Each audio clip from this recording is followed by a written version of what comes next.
பத்தி நம்ம டிஸ்கஸ் பண்ணோம். அது ஒரு ஸ்லோகத்துக்கு கவர் ஆகுது. அது எந்த ஸ்லோகத்துக்கு கவர் ஆகுதுன்னு கேட்டீங்கன்னா பகவத்கீதைக்கு கவர் ஆகுது. பகவத்கீதையில் அது எந்த இடத்துல கவர் ஆகுதுன்னு கேட்டீங்கன்னா 10வது தலையங்கத்துக்கு கவர் ஆகுது.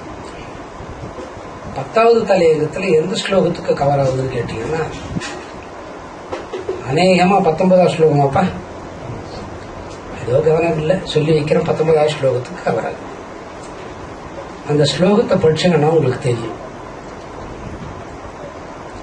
அது என்னன்னு கேட்டீங்கன்னா அந்ததே கதை விஷயாமி திவ்யா யாத்மய போதியா பிரதாந்தா குரு சேஷ்டா நாஸ்தித்வ விஸ்தரஸ்யா. இது அந்த ஸ்லோகம். இந்த இருந்து பாருங்க, நீங்க எங்கேயும் தேட வேண்டாம். அதுக்கு ஒரு பொருள் சொல்லியிருக்கார் பெருமாள். குரு கரத்தில் சிறந்தவரே என்னுடைய விபூதிகள். விபூதினா குணம், லீலை, சொரூபம். குணம், லீலை, சொரூபம் தெய்வீகமானவைதான். இப்போது உனக்கு அவற்றில் முக்கியமானவற்றை கூறுகிறேன், ஏனெனில் என்னுடைய விரிவுக்கு முடிவில்லை. இதுதான் அதுக்கு பொருள். இத படிச்சா எல்லாமே நமக்கு கைகூடி வரும்.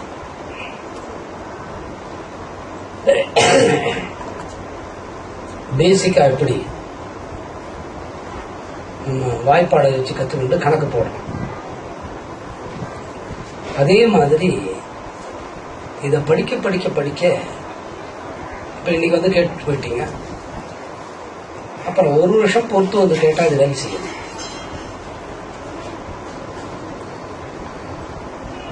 தினம் பேட் பண்ணணும். பேட் பண்ணிட்டு வர வர நமக்கு இதுல இருக்கக்கூடிய உண்மைகள் விளங்கும்.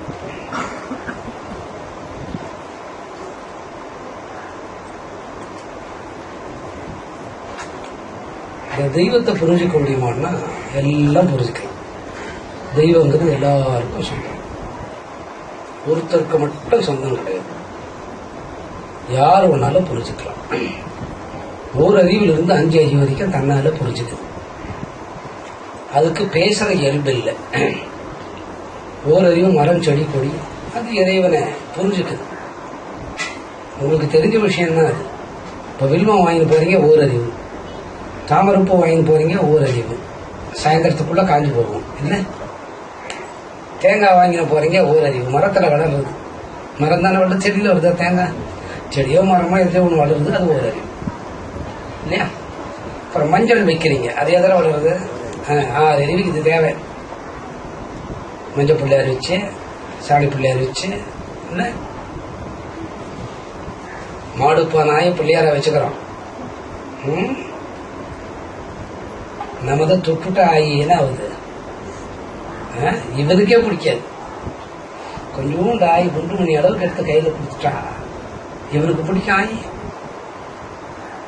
ஏன் ஆயி பிடிக்கிறது இல்லை?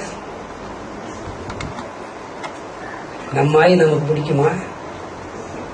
ஏன்னா அப்படி ஒரு நாத்தம் அதுல. ஆனா பசுமாடு போற ஆயை நம்ம எடுத்து வச்சுக்கிறோம் இல்ல, வைக்கிறோம். இது வந்து இயற்கை, இயற்கை தானே. ஆனா நம்ம ஆயி கூட வாசனையா இருந்தா என்ன பண்ணுவோம்? நம்ம பீரோ ஃபுல்லா அதுதான் இருக்கும். நம்ம ஆயி போற வரைக்கும் சம்சாரம் வேற கூடாது. எப்ப போற ஒரு குடியோ தூக்கி பின்னாடியே சுத்தும். ஏன்னா வாசனையா இருக்கும். ஏண்டி இது இந்த மாதிரி எடுத்து வைக்கிற முட்டம்? நான் போனது ஏற்கனவே எங்க அம்மா வீட்டுக்கு கொடுத்து அனுப்பிச்சிட்டேன். இப்ப கூட நான் யாரும் கொடுத்து அனுப்புறேன்? அம்மா வீட்டு மேல அவ்வளவு ஆசை குழந்தைங்க. நீ என்ன பண்ண? அதுக்குள்ள பாதி போய் பாதி ஸ்டாக் வச்சிருந்து உங்க அம்மா வீட்டுக்கு அனுப்பிச்சிடுவேன். இப்ப ஓரறிவு இருக்கக்கூடிய மஞ்சள், ஓரறிவு இருக்க பூ, ஓரறிவு இருக்கக்கூடிய தேங்காய், இதுக்கெல்லாம் வந்து தெய்வீக சக்தி இருக்கு. ஒரு பூஜை பண்றீங்க, ஒரு தேங்காய் சரியா உடையலன்னு இவன் மனசையே உடைச்சிடும். எது சகனமே சரியா வந்து இவனே சகுனம் சரி கிடையாது, இவனுக்கு சகுனம் வேற சரியா வராது.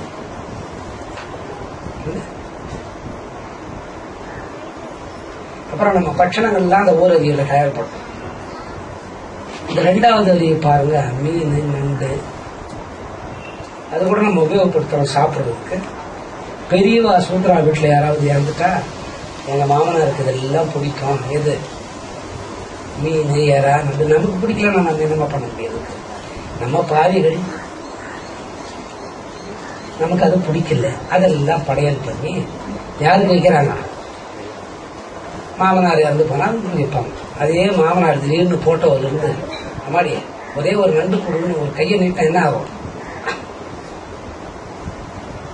நல்லா பண்ணியிருக்குமா, சமையல் பண்ணும் போதே சாப்பிடலாம்னு இருந்தேன், ஆனா நீ சமையல் பண்ணி படையல் வச்சுட்டா இப்ப நான் ஒரு கையை நீட்டா கொடுக்குமா? பயந்துடும். அப்புறம் இந்த அம்மாவுக்கு நண்டு இருக்கும், இதுக்கும் படம் வந்தோம். இப்ப 2வது அறிவை நம்ம உபயோகப்படுறோம். 3வது அறிவை பாருங்க, பாருங்க. நான் திருமதியில் இருந்தேன், போனா ஒரு ஐயர் என்கிட்ட வந்து காசு ஆனாரு. இவங்க தான் அந்த ஐயரை இன்ட்ரோடியூஸ் பண்ணாங்க. இந்த பாம்பு தன்னால வளர்ந்துனாரு.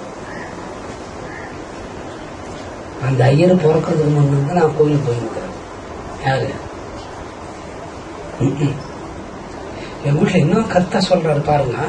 நீங்க இப்படிதான் சொல்றீங்க, நல்ல புத்தி இருக்கிறவங்க நல்லதை கேட்பாங்க, ரொம்ப நல்ல புத்தி இருக்கிறவங்க ரொம்ப நல்ல சொல்ல கேட்பாங்க. அவர் சொல்லிக்கினே வந்தாரு, 5 தலை நாகுங்க, அது தரையோட இருந்ததுங்க, இப்ப அது மேல வந்துருச்சுவா அப்படின்னா.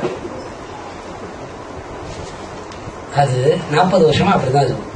40 வருஷத்துல பாதி விடுங்க, 20-25 வருஷமா அப்படிதான் இருக்கும். நான் அப்புறமா சொன்னேன் அவர்கிட்ட, நீ நல்லா சொன்னேன், ஆனா இது எத்தனை வருஷமா இருக்குது? நான் பிறக்கும் போது நீ திருப்பதி இல்லை, நீ இப்பதான் அர்ச்சகர் ஆகியிருக்கிற. அதோட அந்த நான் சொன்ன நான் உங்களுக்கு. இப்ப நம்ம நல்ல பாம்பு எல்லாம் கும்பிடுறோமா இல்லையா? குஜி போட்டுப்பீங்க. இந்த வெள்ளிக்கிழமையில போய் இந்த பாம்பு புத்தல பாலை ஊற்றி ஒரு முட்டையை உடைச்சி அந்த இடத்த ஒரே நாத்தமாக்கி பண்றோமா இல்லையா? அந்த புஷ்ஷுன்னு பாம்பு வெளியில வந்து அக்கா அக்கா இன்னொரு கிளாஸ் பால் கொடுக்கணும், என்ன பண்ணுவோம் நம்ம? அடுத்த வெள்ளிக்கிழமை பாம்புக்கு பால் எடுத்துன்னு போவோமா?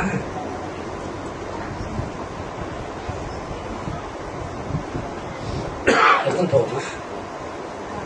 என் சின்ன பையன் வந்தான், என்னடா இதை தூக்கி வர நல்ல பாம்பு, அது வந்துருச்சுப்பா, காலில இருந்து நம்ம வீட்டுல தான் சுத்தி நிறுத்து, அது ரொம்ப தகராறு பண்ணதே, விளையாடலாம்னு குச்சில் புஷ் மாட்டோம்.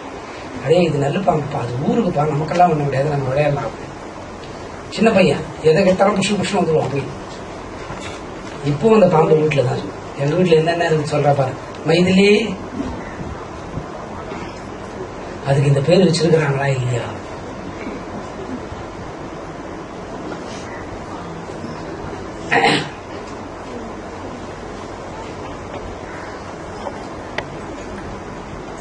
இமயமலையில இருந்து வர்ற மாதிரி வருது.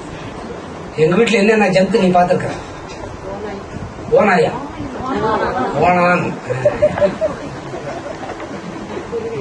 குருவியை பார்த்திருக்கிறேன், அணில் பார்த்திருக்கிறேன், பாம்பு பார்த்திருக்கிறேன். இதுல ஏதாவது ஒண்ணு உங்க வீட்டுக்கு எடுத்துன்னு போறியா? அரணை இவ்வளவு நீட்டு, இவ்வளவு கனம், இவ்வளவு நீட்டு அரணை.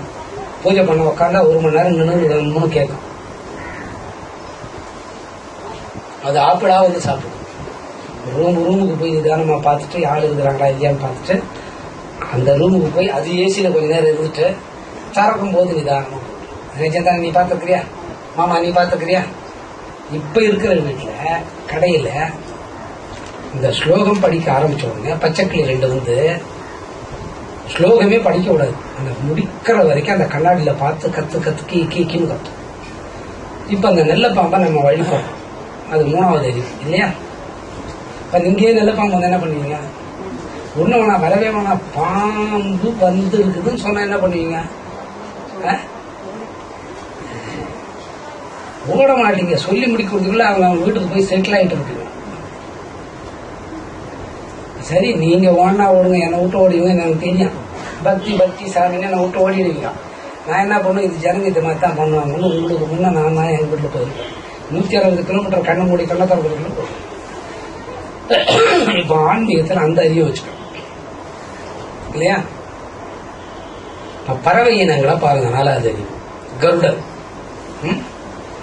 இவர் போகும்போது கருடன் மேல வந்து சுத்திச்சான். ஏன்னா உத்தமாத்மா பாத்தீங்கன்னா பண்ணதெல்லாம் நியாயமா இருக்கும். இப்ப கருடன் என்ன பண்றான்? மயில் ஒரு பொம்மநாட்டியை செத்திருக்கும் போது கூட எப்படி செத்திருக்கிறீங்க நீங்க? எப்படி சார் செத்திருப்பீங்க? செல்வம் குயிலே அப்படின்னா கன்றாவியன்னு அர்த்தம். மயிலே விளங்காதேன்னு அர்த்தம். தேன் கோடு ஒன்ன மாதிரி அழகு யாருமே இல்லை. வர்ணிக்கிற மாதிரி இந்த இந்த மாதிரி வர்ணிக்கலன்னா குடும்பத்துல வாழ முடியாது. சரி, நான் சொல்றது பொய்யா கூட இருக்கட்டும். நான் சொல்றது மொத்தம் பொய். நீ உட்காருப்பா, 6 அடி உயரத்துல மறைச்சிட்டு இருக்கிறேன். யார் யார் உண்மையா சொல்லுங்க, சம்சாரத்தை அழகா இருக்கிறீங்கன்னு சொன்னது யார் யாரு? நீ ஏன் எல்லாத்தையும் கை தூக்க? இந்த கை தூக்காதவர் என்ன பண்றாரு? அம்மா அம்மா அம்மா அம்மா. இது எத்தனை முறை கேட்க போறாங்க. அம்மம்மா ஆமம்மா ஆமா பொண்ணு இருக்க. நீ கொஞ்சம் இல்லையா? இப்ப கொஞ்சம் முடியாது, அப்ப கொஞ்சம் இருப்பேன். இப்ப இவங்க எல்லாம் என்ன சொல்லி நீங்க அந்த மாதிரி எல்லாம் சொன்னது இல்லையா? அது என்னது பாருங்க, அவரு நான் சொல்ல குயிலோடையும் மயிலோடையும் இதெல்லாம் மண்ணாங்கட்டியா இருக்கும் இல்ல? ஏன்னா அந்த பொண்ணை கட்டின உடனே நமக்கு ஒரு புத்தி பேதிரிச்சு போய் பைத்தியமாகி அழகா இருக்கிறாமோ அது தெரியும். அது வேற சாப்பாடு கீப்பாடு போடுறாங்களோ இல்லையா? ஆமா, நான் கூட யோசனை பண்ணி பார்த்தேன், அது கரெக்டா தான் இருக்குது. ஒரு நாள் கேட்டேன் வீட்டுல, ஏன் அம்மா இவ்வளவு கிணத்துக்கே நீ இவ்வளவு அழகா இருக்கிறேன்னு. அவளை பிடிக்கவே முடியல. 60 படி கடற்கரை ஏறிட்டான். ஓஹோ, எப்படி சொன்னா 60 படி ஏழுவாங்க போது. கருடன் இதெல்லாம் நம்ம உபயோகித்து வச்சோம் இல்லையா? பசு மாடு என்ன பண்றாங்க? கோ பூஜை பண்ணுவாங்க. வீட்டுல பார்த்துருக்கீங்களா? கோயில் எல்லாம் இந்த குதிரைக்கு ஒரு பூஜையும், ஆணைக்கு ஒரு பூஜையும், பூனைக்கு ஒரு பூஜை பண்ணுவாங்க. பூனையை கேள்விப்பட்டிருக்கிறீங்களா? பூனை தெரியுமா உங்களுக்கு? எதிரில் வந்தா சகனம் வரா, சரியா வராதான் பூனை வந்தா. கேள்விப்பட்டிருக்கீங்களா? திருப்பதியில முதல்ல ஏழுமலையான தரிசனம் பண்றது யாரு? பூனைதான். கேள்விப்பட்டிருக்கீங்களா? பூனைக்கு கண்ணை மூடிக்கணும் போனேன், உலகமே இருண்டு போச்சுன்னு சொல்லுவான். யார் சொல்றது? மனுஷன் சொல்லுவான். பூனை நினைச்சுக்குமா கண்ணை மூடிக்கணும் உலகமே இருண்டு போச்சு. இந்த முட்டாள் கண்ணை முடிக்கணும் மட்டும் தெரியுமா? பாரு, நம்ம கண்ணை முடிக்கினாலும் நமக்கு கண் தெரியாது, கண்ணை திறந்துக்கிட்டே இருந்தாலும் கண் தெரியாது. பூனைக்காவது ராத்திரில கண் தெரியும், இவருக்கு பகல்லையும் கண் தெரியாது, ராத்திரில சுத்தமா தெரியாது. அந்த அம்மாவே பார்த்து தர்ஜி ஓரமா போய் அப்படி இல்லை. நம்ம எங்கேயோ படுத்துறது தப்பு தாரமா. போ அந்த ரூம் போ, கொஞ்சம் கூட மரியாதை இருக்காது. போ அந்த ரூம். தியாகு நீ கை தூக்கறியா இல்லையா? இதுக்குள்ளவா? பரவாயில்ல, ப்ரமோஷன் வந்துருச்சுக்காங்க. அம்மா அப்பா, ஐயோ ஐயோ, எனக்கு எது தெரியாது போச்சு. கல்யாணம் 30 வருஷம் வரையும் உட்காந்து தெரிஞ்சிருந்தா நான் தூக்கிட்டு போனேன். கல்யாணம் தண்ணிக்கு கொஞ்சம் வாழ்ந்துருக்கலாமே. பசுமாடு கோ பூஜை பண்ணும். குதிரைக்கு ஒரு பூஜை இருக்கு. குதிரை வந்து வேதத்தில் சேர்ந்து. இப்படி எல்லா அறிவுகளும் இறைவனுக்கு உபயோகமாகும். இவருக்கு 6 அறிவு இருக்கு. ஏதாவது உபயோகம் இருக்குதா பாத்தீங்களா? யோசனை பண்ணுங்க. எடுத்த உடனே மெய்ய பொய்யணும். மெய்யா இருக்குது பாரு ஒண்ணு, அதெல்லாம் ஆகாது. பொய்ய சொன்னா என்ன பண்ணுவோம்? இது நம்ம குடும்பத்துக்கு ஆகி வரணும், இது நெல்ல இல்லாத இது நமக்கு ஆகி. இப்ப இந்த 5 அறிவுக்குள்ள இறைவனை புரிஞ்சுக்குது. 6வது அறிவு இறைவனுக்கு. அதனால நம்ம இந்த ஸ்லோகத்தை வாசிக்கிற போது அந்த தே கதேஷ்யாமி திவ்யா யாத்மே பூதியா பிரதாந்தியதா குரு சேஷ்டா நாஸ்தியந்தோ விஸ்தரஸ்யாமி அப்படின்னா இது ஒண்ணுமே வழங்கலே கடாபடா கடாபடான்னு வருது. ஏற்கனவே நம்ம பகவத்கீதையை வாசிக்க கூடாதுன்னு சொல்லியிருக்கிறாங்க. வாசிச்சா வீட்டுல கஷ்டம் வந்துடும், அதனால இதை நம்ம வாசிக்க கூடாது. ஆனா அர்த்தம் பார்த்தா நமக்கு எதுவும் செப்டா வர மாதிரி இல்லை. குருகுலத்தில் சிறந்தவனே, இந்த காலத்துல குருகுலமே கிடையாது. எல்கேஜிக்கே 2 லட்சம் ரூபாய் லஞ்சம் கேட்கறாங்க. குருகுலத்தில் சிறந்தவனே, என்னுடைய விபூதிகள் இங்க கொஞ்சம் யோசிக்கணும். பகவத்கீதை நீங்க சொல்றீங்க, அது வைஷ்ணவ சம்பிரதாயம், அதுலயே விபூதி வந்துச்சு. விபூதி விஷ்ணு பூசிக்கிறது இல்லையே, வேறு விபூதி விஷ்ணு பூசி என்ன பிக்ஸ் இது வருது. இப்ப தூரமா இருக்கிறது இல்லை, கெட்டுறது தெரியும். போதும் விபூதின்னு போட்டாரு. அப்ப நம்ம விஷ்ணு மதத்தை மதிக்க கூடாது. விபூதினா குணம். விபூதி என்ன? விபூதினா அதனோட உருவம், அதுக்குள்ள அடங்கியிருக்கிற லீலை.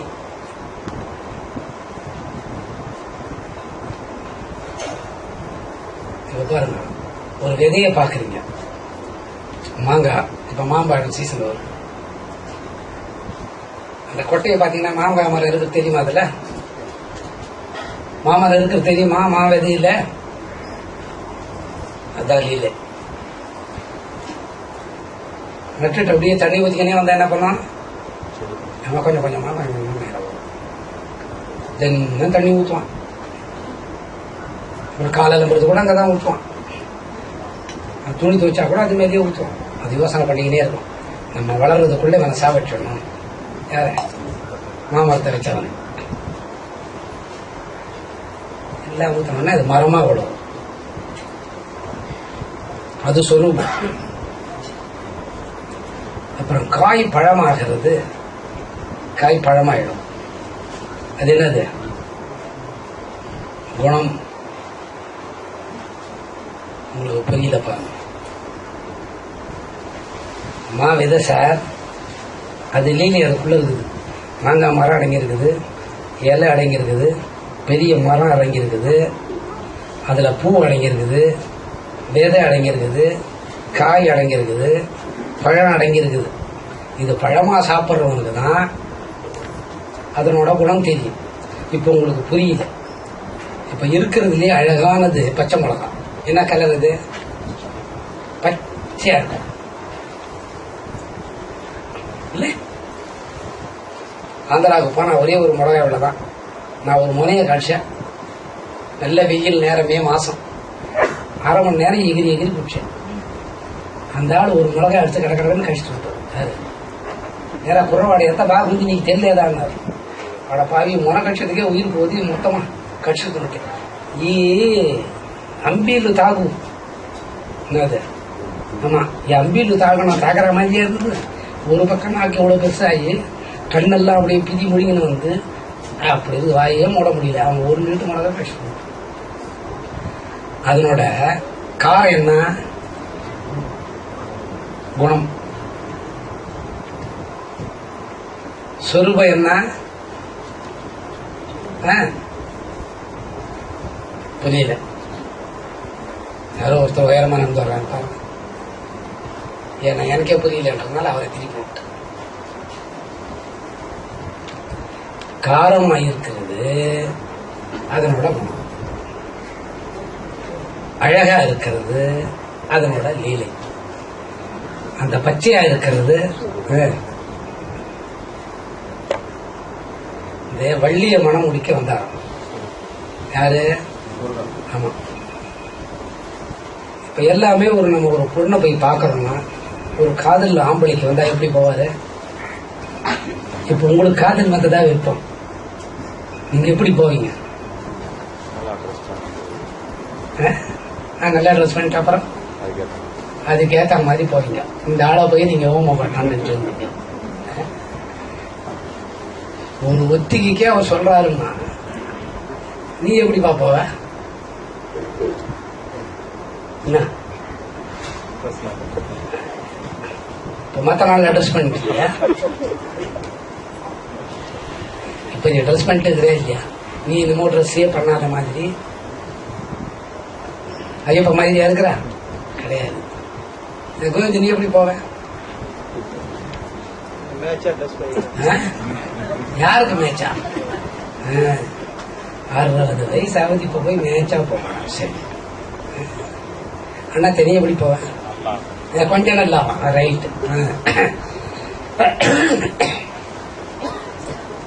வள்ளிய மனம் முடிக்க வந்தார்.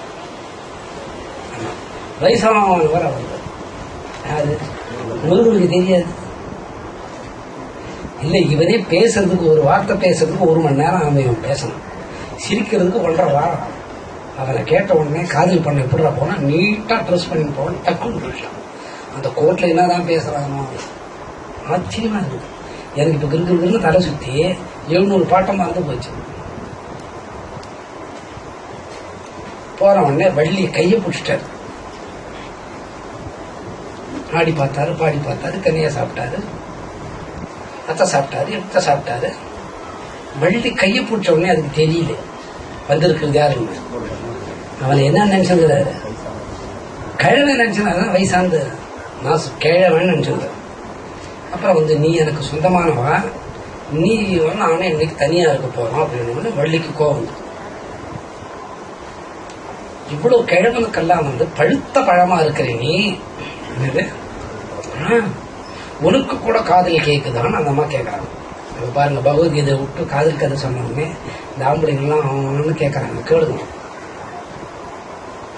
அதுக்கு அவர் பதில் சொல்றாரு, எடுத்த உடனே காயா சாப்பிட்டா புளிப்பா இருக்கும்படி, எடுத்த உடனே காயா சாப்பிட்டா துவர்ப்பா இருக்கும்படி, அப்புறம் பல்லு எல்லாம் வந்து கூசும்படி, வயசானவனா இருந்தாலும் இளமையா இருந்தாலும் பழமாதான் சாப்பிடணும்னுவாங்க. இப்ப நம்ம கூட போறோம், சார் காயா ஒரு 10 மாங்காய் கொடுப்பா, 10 ஆப்பிள் பச்சை கல்லில் கொடுப்பா கேட்டு வாங்க. என்ன பண்றான்? பழமா பார்த்து ஆப்பிளை தட்டி பார்த்து வீட்டுக்கு வாங்கி போறோம். நம்ம அப்படியே ஒரு காயா வாங்கி போனா நம்ம பார்த்து சம்சாரம் என்ன நினைக்கும்? சோம்பேறியா? துப்பே இல்லை நினைக்க. ஆனா பழமாய வாங்கி போனா யார் துண்ண போறது? துண்ண போறது அவங்க, வாங்கி போறது நீ. அப்ப அந்த பழமா இருந்தாடி அவர் கேட்கிறாரு, ருசிக்கும். அந்த அம்மா அப்பதான் யோசனை பண்றாங்க. யாரு? இது கூட நல்லாதான் இருக்குது பதில். காய் சாப்பிட்டா இனிக்காது, ஆனா நீ கிழவனா இருக்கிறியே. கேள்வி பதில் பாருங்க. அப்பதான் அந்த கைய பிடிச்சதோட பரிசு தெரியுது. வந்திருக்கிறது கிழவன் இல்லை, குணம், லீலை, சுரூபம். சுரூபம் எப்படி வந்திருக்கிறாரு? ஆமா, அழகான ஆள் அசிங்கமா வந்திருக்கிறார். அவளோட ஒரு லீலா வினோதம் என்ன? பக்தர் கேட்டதை கொடுக்கிறது, ஞானத்தை கொடுக்கறது அவரோட குணம். வந்து தொட்டு பார்ப்பதான் தெரியுது வந்திருக்கிறது யாரு. இந்த மாதிரி லீலை, குணம், சொரூபம்னு இதெல்லாம் 5 அறிவுக்குள்ள இருக்கிறது தெரிஞ்சுக்கும். 6வது அறிவு இருக்க மனசுக்கு தெரியும். அதுதான் இதுல சொல்றாரு, அந்ததே கதைஸ்யாமி திவ்யா யாத்மி போதியா பிரதாந்தியதா குருசேஷ்டா நாஸ்தியந்தோ விஸ்தரஸ்யாமி. குருகுலத்தில் சிறந்தவனே, என்னுடைய உபூதிகள் தெய்வீகமானவைதான். இப்பொழுது உனக்கு அவற்றில் முக்கியமானவற்றை கூறுகிறேன், ஏனெனில் என்னுடைய விரிவுக்கு முடிவில்லை என்றார். இப்ப நம்ம தெய்வீகத்தை தெரிஞ்சுக்கணும்னா கிட்டத்தட்ட 84 லட்சம் முறை பிறக்கணும். இந்த ஒரு முறை பிறந்தே 40 வயசுக்கு மேல சுகர் வந்துட்டா ஒன்னும் பண்ண முடியாது. ஒரே ஒரு முறை பிறந்திருக்கும். இதுக்கு முன்னாடி நம்ம எத்தனையோ முறை பிறந்திருக்கிறோம். 84 லட்சம் முறை பிறக்கணும்.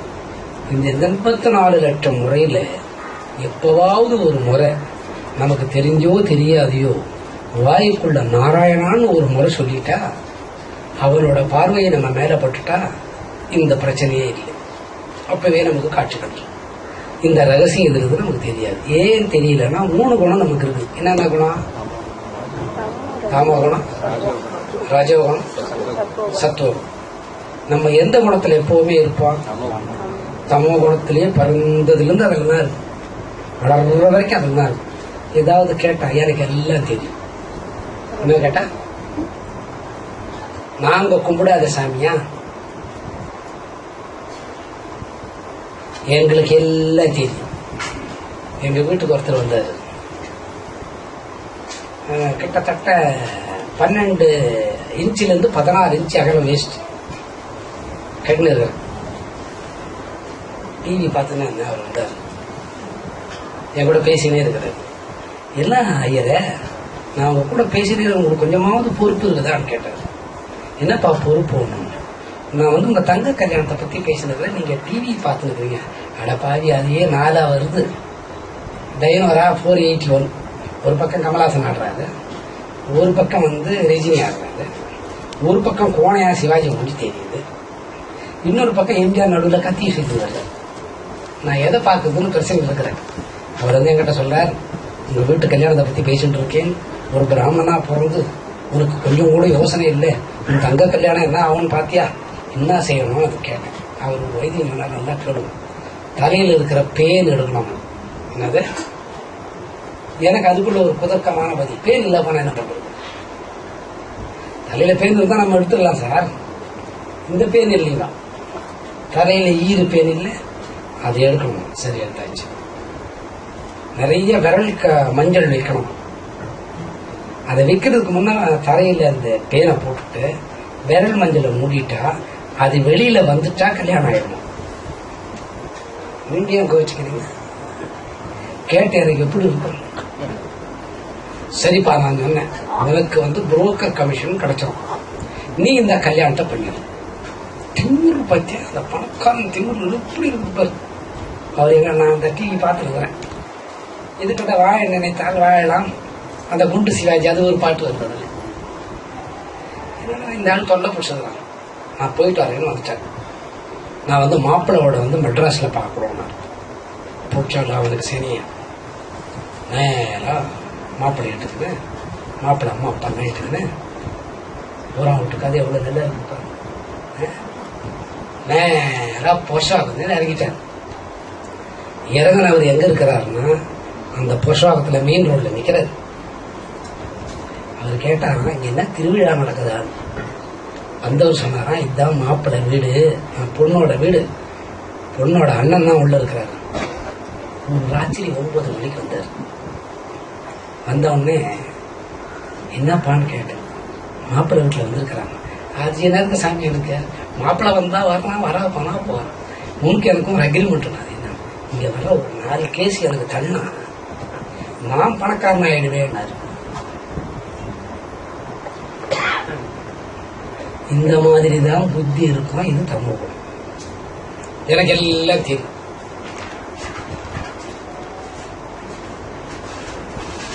எப்பவுமே எல்லாம் தெரியும் தெரியும் தெரியும். சிலர் பாத்தீங்கன்னா தமோ குணத்தில் இருக்கிறவங்க நாகரீகமா ட்ரெஸ் பண்ணிட்டு இருப்பாங்க, புத்தியே இருக்கு. புத்திக்கும் அந்த நாகரீகத்துக்கும் சம்பந்தமே இருக்கு.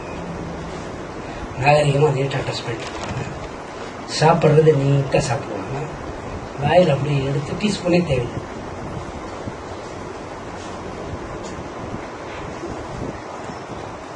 யாராவது ஏதாவது கேட்டா இது நாகரிகமா? இதெல்லாம் நாகரிகம் கிடையாது. அந்த மாதிரி சைலண்டா ஸ்டைலா இருக்கிறவனுக்கு 27 வயசுல பிபி வந்துடும். ஏன்? அந்த ஸ்டைலிஷ மக்கப் பண்றதுக்கு அவ்வளவு நேரம் ஆகுது. என்ன வந்துடும் வந்துக்க? ஆமா, இன்னும் ஒரு 5 வருஷம் போனோம்னா இன்னொரு வியாதி தங்கச்சி, அது அக்கா தங்கச்சி எங்கேயே போவோம், சுகர் வந்து. அப்பவும் இதே மாதிரி ஆக்ட் பண்ணிட்டே இருந்தாங்க.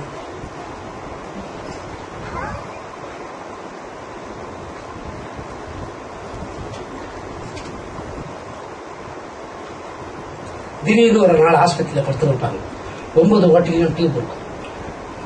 என்னன்னு கேட்டா ஹார்ட் அட்டாக் வந்துருச்சு. அதுக்கப்புறம் தான் அவன் எழுந்து நின்று, நம்ம இவ்வளவு நாள் இருந்தது என்ன போனான்,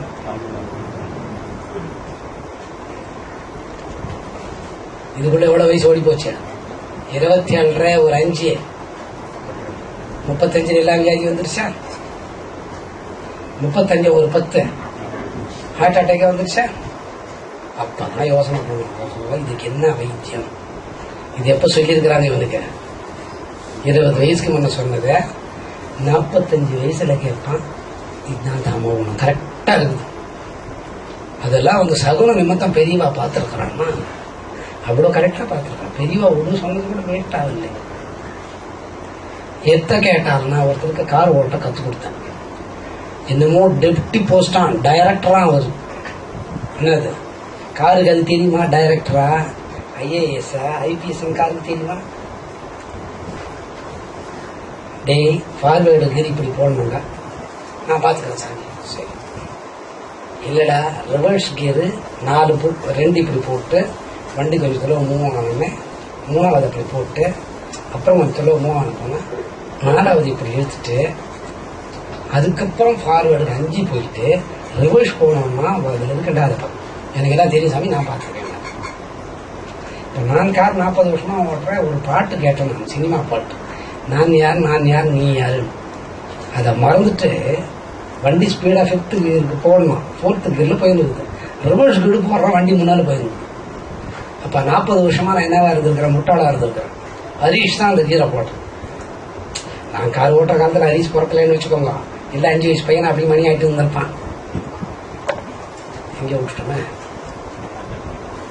ஆமா, அவர் என்ன சொன்னாருன்னா, நான் எல்லாம் பாத்துக்கிறேன் சார். நீங்க எல்லாம் பாத்துப்பீங்க, ஆனா நியூட்ரல்ல வச்சு அந்த கீரால ஆட்டக்கூடாது சார், கையோட வந்துடும் சார், நான் பாத்துக்கிறேன் அப்படின்னா நியூட்ரல் கூட தப்ப தப்ப ஆட்டி தண்ணி எடுத்து. அவர் இந்தியாவில் ஒரு பெரிய ஆபீசர் இங்க வருவார், இன்னைக்கான பச்சையநாதன் பேர். கீராட பிடிக்கி கையிலே விட்டார். இதானப்பா சொல்றேன், ஒரு வாரமா இத்த புடிச்சி ஆட்டாதப்பா கையில வந்துடும். ஏன்னா எனக்கு எல்லாம் தெரியும் அவர் என்ன பண்ணிட்டாரு. அப்புறம் அவரே ஒரு முடிவு வந்தார், நான் உங்ககிட்ட கத்துக்க மாட்டேன். இது தமோ. இந்த தமோ குணத்துக்கு ஒரு 100 கோடு இருக்குது. எத்தனை கோடு? ஒரு பாகத்துக்கு 25, 2வது பாகத்துக்கு 25, 3வது பாகத்துக்கு 25, 4வது பாகத்துக்கு 25. 3 பாகத்தை விட்டுருங்க. 26ல இருந்து 100 வரைக்கும் விட்டுருங்க. 1ல இருந்து 25 எடுத்துக்கோங்க. அதுல ஒரு கோட 1ஆம் நம்பர் எடுங்க. அது தெரிஞ்செடுத்தோம்னா இறைவன் காட்சி கொடுத்துருவோம். எப்படி இறைவன் காட்சி கொடுப்பாரு அப்படின்னா, நம்மள மாதிரியே உடம்போட வருவார். யார மாதிரி உடம்பு? ஆமா, நம்மள மாதிரியே உடம்போட வருவார். நம்மள மாதிரியே கண் காதோட வருவார். மூக்கோட வந்து உனக்கு என்ன வேணும் பக்தா? உடனே அவன் கேட்பான், எவையவனோ பொச்சு வச்சுட்டு போன தரையில் இருக்குதான், அதெல்லாம் எனக்கு ஒன்று கொடுத்தேன். ஏன் நம்ம தெரிஞ்சிட்டோம்? எதுல தெரிஞ்சிட்டோம்? தமோ குணத்துல ஒரு கோடுல தெரிஞ்ச உடனே இறைவன் வந்துடுறாரு. எப்படி வர்றாரு? நம்மள மாதிரியே உருவத்துல வர்றாரு. இப்ப அந்த மாதிரி வராது. வெறும் குரல் கேட்டா என்ன நினைப்பீங்க? பயம் வரும். எங்க வீட்டுக்கு எதிரில் ஒரு நாயுடு செத்து போயிட்டார். செத்து போனது உண்மையா? 3 பொண்களுக்கு தகப்பனார், 3 பையனுங்களுக்கு தகப்பனார். அப்படி ஒரு பாசம். அந்த அம்மா அந்த சாவு போகும்போது அப்படி விழுந்து அழுதாங்க. அதுல ஒரு பொண்ணு அழுதுனுங்கிறது எனக்கு ரொம்ப பிடிச்சது. அந்த ஸ்டைலே அது கத்துக்கணும் தான் வந்து அழணும், சும்மா எல்லாம் அழ முடியாது. எந்த நடிகாரையும் அழ முடியாது. அப்படி அழுது. இது கூட நல்லா இருக்குது. அப்படியே எனக்கு பக்தி பூர்வமாக நம்மளே இருக்கிற என்ன அழுத நாடும் இல்லையே, சிரிச்ச நாடும் இல்லை. 1 மாசம் ஆச்சு. அந்த வீட்டை கூப்பிட்டாங்க. என்னன்னு கேட்டா, ராத்திரில வந்து பேர் சொல்லி கூப்பிடுறாரு. என்னன்னுட்டு இங்க வான்னு கூட்டு போட்டு வீட்டுக்கு போயிட்டாங்க. செத்து போனது யாரு? அப்பா தானே. ராத்திரில கூப்பிட்டா போக வேண்டித்தானே. அப்பா என்ன ஆகணும்? உனக்கு பழுதாவது எடுத்து வச்சிருக்கிறோம், மீன் குழம்பு எல்லாம் நம்ம தின்னுட்டோம், கூப்பிட வேண்டித்தானே. உருவம் இல்லாத அப்பாவே வந்தா கூட என்ன பண்ணுவோம்? குரல் மட்டும் கேட்கும் போது பயம் வரும். தமோ குணத்துக்கு இந்த மாதிரி ஒரு அதிர்வு நிலை. இப்ப வீட்டுக்காரன் செத்தான். ராத்திரி வந்து சம்சாரத்தை பார்க்க வர்றாரு. யாரு? வீட்டுக்கார். உங்களுக்கு அதுல கூட ஒரு டவுட் இருக்கிறப்ப செத்து போன வீட்டுக்காரு ஆட்சியில் வந்து சரோஜினி அவர் இருக்கிற மாதிரியே நினைச்சுக்க நம்ம மாத்திங்க இருப்பாங்க. யாரு அவர் தான் போயிட்டார், நல்லா கவனம் இருக்கும். ஏன் இந்த ஆளு வந்து எழுப்புறான்? ஓ, செத்து போயிட்ட வந்து எழுப்புறான். இருக்கும்போது தொல்லை கொடுத்தான், செத்து போய் வந்து எழுப்புறான். அடே மஞ்சு, ஒரு செருப்பு எடு. யாருக்கு செருப்பு? அடி அந்த செருப்ப யாரு அடிக்கிறாங்க? அவர் வந்ததுக்கான தெரியுதா? இதெல்லாம் வேலைக்கு ஆகாதுமா. ஒரு பழைய தொடப்பம் கக்கூசில் இருக்குது, அந்த ஆள் தான் அலம்புவான். அவன் போனதுக்கு அப்புறம் நம்ம அலம்பதே இல்லை, ஆயிதான் போயிருக்கிறோம். அதை எடுத்து எங்க கட்டணும்? வீட்டு வாசல் என்ன கட்டணும்? தோரணம் கட்டலாம், மல்லிப்பூ கட்டலாம், வாழை மரம் கட்டலாம், அப்புறம் வந்து மாநில கட்டலாம். இந்த பயத்தினால நம்ம என்ன பண்றோம்? செருப்பு, பழமரம், அப்புறம் வந்து இந்த தொடப்பு. ஏன், எதனால பயம்?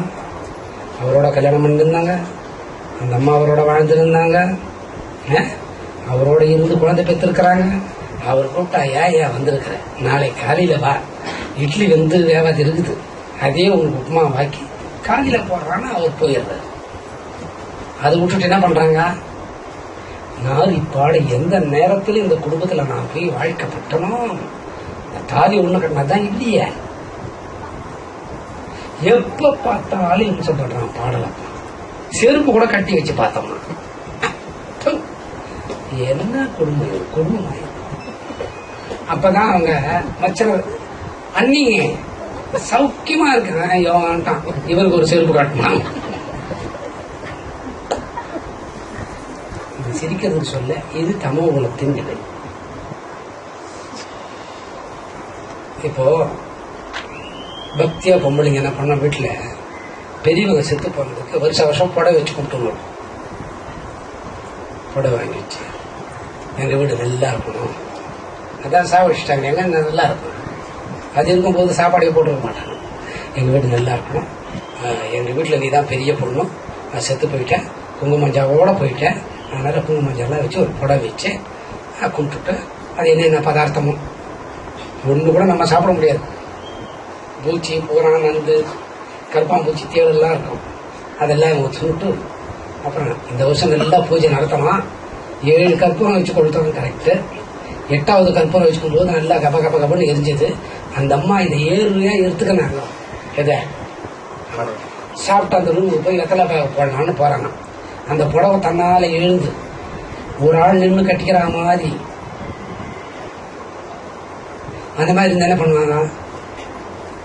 அடிப்பால் செத்து போன புடவை கூட கேக்குது அவனுக்கு. இது என்ன குணம்? அடுத்த வருஷம் புடவை விற்பாங்களா நாத்தனாருக்க? என்னமா அது இல்லாத போய் கூட வருஷம் புடவை கேக்குது, நான் எங்க போவேன்? இது வந்து தமோ குணத்துல வந்து டக்குன்னு உருவம் தெரியாது. தமோ குணம் தெளிஞ்சால் தெய்வத்தோட என்ன பண்ணான்? உருவம் பட்டுன்னு தெரியும். அந்த உருவத்துக்கும் நமக்கும் என்ன வித்தியாசம்? நம்ம பயத்திலேயே இருக்கிறோம். என்னது, ஒரு தும்பல் தும்பனா நல்லது இல்லையா, 2 தும்பலுக்கு மேல தும்பனா நல்லதுதான். வரணுமே தும்பல், அவங்ககிட்ட சொல்லுங்க, நான் அப்பப்ப சொல்லுவேன் இந்த கோவிந்தன் கிட்ட, ஒரு தும்பல் தும்பாதே, அந்த ஆள் 2வது தும்பல், 3வது தும்பல் டூப்ளிகேட் கூட வராது. சகனம் பாக்குறோமோ இல்லையோ, அதே மாதிரி உருவத்தோட வந்து நிக்கும்.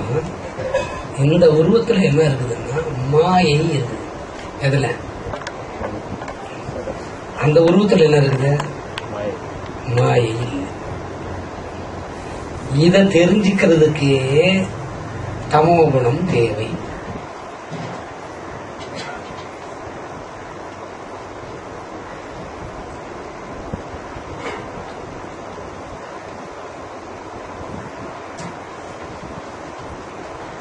இந்த சாமி படம் எல்லாம் வரைஞ்சாரு, அவர் பேர் என்ன?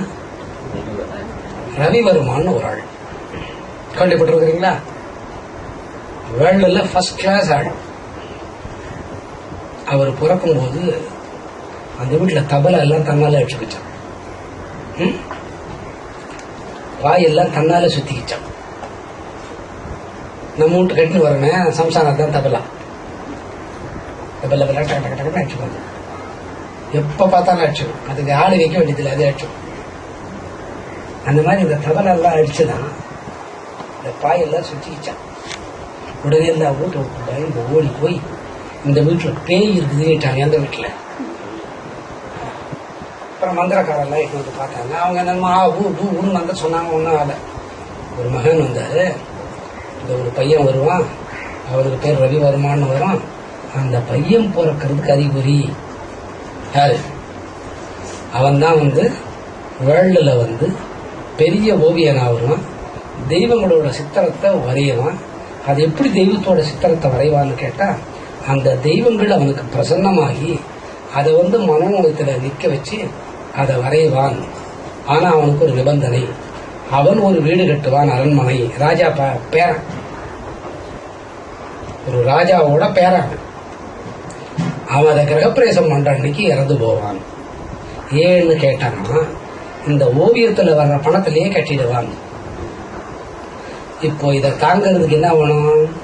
தமோ குணத்துல பக்தி வேணும். தமோ குணத்துல அவ்வளவு சீக்கிரமா பக்தி வராது. தமோ குணம் நல்ல இடத்துல கொண்டு போய் உட்கார வைக்காது. இது என்னமோ சொல்ற எல்லாம் நமக்கு தெரியும், இவருக்கு ஒண்ணும் தெரியாது. நான் பார்க்காதான், நான் கேட்காதாமா, இவருக்கு ஒண்ணுமே தெரியாது. அந்த மனோநிலை தமோ குணத்திலேயே இருக்க செய்யும். உங்களுக்கு மகாகவி காளிதாஸ் தெரியும். ஒரு கல்லை பார்த்து காளின்னு பேர் வச்சு கொண்டு கல்லை பார்த்து. தமோ குணத்துல அவரு என்ன பண்ணாருன்னு கேட்டா, அந்த கல்லை தான் காளின்னு பண்ணாரு. ஒரு ஆடுன்னு சொல்லும் போது அந்த ஆடு வந்து அந்த கல்லு மேல ஒரு 5 கிலோ போகணும். எந்த கல்லு மேல? அவர் காளின்னு பேர் வச்ச கல்லு மேல. தின ஒரு கல்லு மேல ஒவ்வொரு ஆடு, இந்த மாதிரி ஒரு 500 ஆடுன்னு ஒராஞ்சி என்ன ஆகும்? காளிக்கு மூக்கு இப்படி ஆயிடுச்சு, கண்ணு மொழியா போச்சு. ஆட்டுக்கு தெரியுமா அது காளின்னு? இப்ப நமக்கு மட்டும் காளின்னு தெரியுமா? நமக்கு காளின்னு தெரியுமா? நமக்கு என்னன்னு தெரியாது, கல்லுன்னு தெரியும். பாருங்க, காளின்னு தெரிஞ்ச நம்மளே அது என்னன்னு சொல்றோம். எவ்வளவு சீக்கிரமா பதில் சொல்லிட்டீங்க பாருங்க. அது அப்படியே தேய்ச்சி தேய்ச்சி தேய்ச்சி கல்லு மூடி முக்கையாயிடுச்சு. ஒரு நாள் கேட்டா, என்னமோ நீ காளின்றாங்க அப்படின்னு சொன்னோடனே அந்த அம்மா வெளியே வந்துருச்சு, எதை விட்டு. அப்ப தமோ குணத்துல கல்லை பார்த்து கும்பிட்ட உடனே யார் வெளியில வந்தது? காளி வந்தது. அப்பதான் கேட்டாரா, நீ இவ்வளவு அழகா இருக்கிற, இந்த கல்லுக்குள்ள மூக்கெல்லாம் மூலியா இருக்குது, கண் இவ்வளவு அழகா இருக்குது, உன்னை பார்த்தா வந்து ஒரு நடனம் ஆடுற மாதிரி இருக்கு, நீ தெய்வமா இல்ல நடனம் ஆடுற மாதுவா? ஏன்? தமோ குணத்தின் நிலை. நான் தாண்டா இந்த காளி, என்னோட மூக்கழக பாருன்னு வச்சான். மூக்கழக காட்டினாங்க. கண்ணழக பாருன்னு, கண்ணழக காட்டினாங்க. காதழக பாருன்னு, காதழக காட்டாங்க. நீ மறந்து போச்சு. என்னோட இந்த லிப்ஸ்டிக் அழகா பாரு, மயங்கிட்டாரு. இந்த இடத்துல இருக்கிற சதையை பாரு, மயங்கிட்டாரு. ஐப்ரோவை பாரு, மயங்கிட்டாரு. இந்த கண்ணத்துல இருக்கிற சதையை பாரு, மயங்கிட்டாரு. என் தொண்டையில் இருக்கிற சதையை பாரு, என்னோட தோள்களை பாரு, என்னோட மார்பகங்களை வந்து தொட்டு பாருன்னு அசந்து ஆடிட்டார். இப்படி கூட ஒரு அழகு இருக்குங்க, இந்த மாதிரி ஒரு அழகா, என்னோட இடுப்பு சதைகளை பாரு. இதெல்லாம் எனக்கு தெரியாதுமா. நான் என்ன வருவேன், காளி காளின்னு சொல்லுவேன். இந்த காளி காளிங்கிறது நாமாவளி, நாம ஜபம். இறைவனை நேரடியா பார்க்கணும்னா ஒரு அச்சவதார மூர்த்தி தேவை. அச்சவதார மூர்த்தின்னா ஒரு சிற்பத்துக்குள்ள இருக்கக்கூடிய இறைவன் தேவை. அந்த பேரை அடிக்கடி சொல்லும் போது என்ன ஆகுது, அதுல இருந்து உருவம் வெளிப்படுது. அந்த உருவம் எப்படி வெளிப்படுதுன்னா, தாமோ குணம் இல்லாதே மாயை தழுவாதே வெளிப்படுது. ஏன் மாயை தழுவாத தாமோ குணம் இல்லாதே கூட வந்தாத்தான் புரியும் வெளிப்படுதுன்னு கேட்டா, தாயார் இடத்துல கூட போய் நம்ம அம்மா நீ அழகா இருக்கிற, உன்னை கட்டி பிடிக்கிறேன்னு சொல்ல முடியும். சேப்பாடா டேய் என்னடா உனக்கு கல்யாணமாகி 2 பசங்க இருக்குது, என்னை போய் கட்டி பிடிக்கிறேன்ற, என்னை போய் தொட்டு பார்க்கறேன்ற, உனக்கு அசிங்கமா இல்லையான்னு கேட்பாங்க. யாரு? தாயார். தாயார் என்ன குணத்துல நம்மளை பெற்றெடுத்தா? தாமோ குணத்துல பெற்றெடுத்தா. தாயார் என்ன குணத்துல தகப்பனவரோட உறவாடினான்னா தாமோ குணத்துல உருவாடினான். அதனால நமக்கு என்ன வெளிப்படும்? இந்த தாமோ குணமும் இன்னொன்னு சொன்னேன் மறந்து போச்சு. மாயை இல்லாததுனால என்ன ஆகுது? அவங்களோட தொட்டு பார்க்க பர்மிஷன் கொடுக்குறாங்க. அம்மா நீ காளிதான், ஆனாலும் நான் முதல்ல உன்னை தரிசனம் பண்ணச்சு டான்ஸ் ஆடுற மாதிரி பார்த்தேன்னு உடனே டான்ஸ் ஆடுறாங்க. இல்ல தமோகுணத்துக்குள்ள இறைவனை தரிசனம் பண்ணலாம். டான்ஸ் ஆடினாங்கப்பா, தாளங்கள் தப்ப கிப்ட் ஆடினாங்க. இந்த முட்டாளுக்கு மூளையில வேலை செய்யல. விநாயகரை கூப்பிட்டாங்க, அங்க டம்ப தாளத்தை எடுத்துன்னு ஆடானாங்க. மிருதம் பத்தி மிருதகம் பார்த்துருப்பீங்க. மிருதங்க யார் வீட்டில் வச்சாலும் கேட்க பிடிக்காது. அதே தபலை வாசிங்க, தார தப்பட்ட வாசிங்க. தார தப்பட்ட வாசம் என்ன பண்றோம்? நான் கூட கார்ல போய்கிட்டே இருக்கும்போது எதிரில் சாவு வரும். டக டக டக டக டக டக டன் டக் டக். அது கேட்கும் போதே நமக்கு காரை விட்டு இறங்கி அந்த சாவுக்கு முன்னால போய் ஒரு 2 டான்ஸ் ஆகிட்டு ஐயராவது ஈராவது அப்புறம் பார்த்துக்கலாம். உடம்பாடுதான் இல்லையா? அவங்க பையன் மியூசிக் வர்றது எப்படி ஆடுது பசங்க பாத்தீங்களா? நமக்கு ஒரு அற்புதமா இருக்கு. இதே நீ நாதஸ்வரம் வாசியா, சனி எங்க வந்தான் நாதஸ்வரம் என்ன அது வாசிப்பாங்க. அறிவு இருக்கவன் ஒரு கல்யாண வீட்டுல நாதஸ்வரம், கல்யாண வீட்டுல என்ன வாசி, அப்புறம் தவுல் கேட்கவே பிடிக்கும். அவன் ஒரே ஒரு ராகத்தை தான் வாசிப்பான். கல்யாணி காம்போதி சேர்த்து கலையில் சிறந்த கலை நாட்டிய கலையே இந்த ஒரு வரியில கொண்டு போய் கல்யாணம் பண்ணிக்கிறதுல சேர்த்துருவான். அடுத்த நாள் இவனுக்கு தெரியாது இல்ல, கலையில் சிறந்தது நாட்டிய கலை அடிப்பான். என்னமோ வாசிக்கிறாங்களே என்ன தெரியாது. யாரு டான்ஸ் ஆட போறாரு? தாலி கட்ட உடனே இவன் தான் ஆட போறான். கலையில் சிறந்தது நாட்டிய கலையை, கலையில் அதே ஒரே வரிதான். அதுக்கு 50,000 ரூபாய் இருக்கு.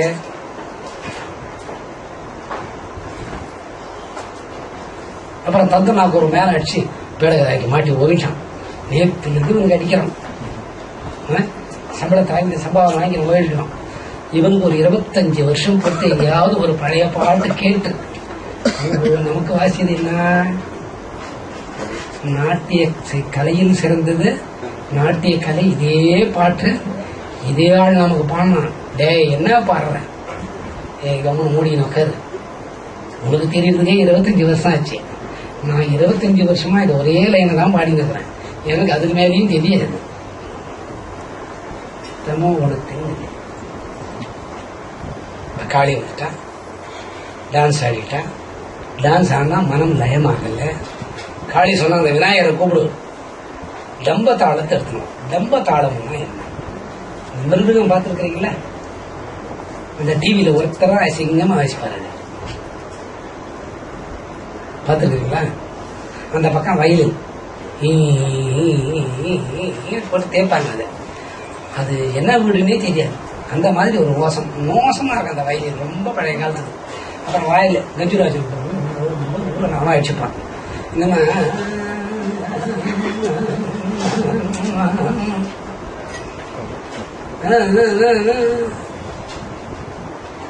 உட்காந்து கேட்கறவனுக்கு அது பிடிக்கவே பிடிக்காது.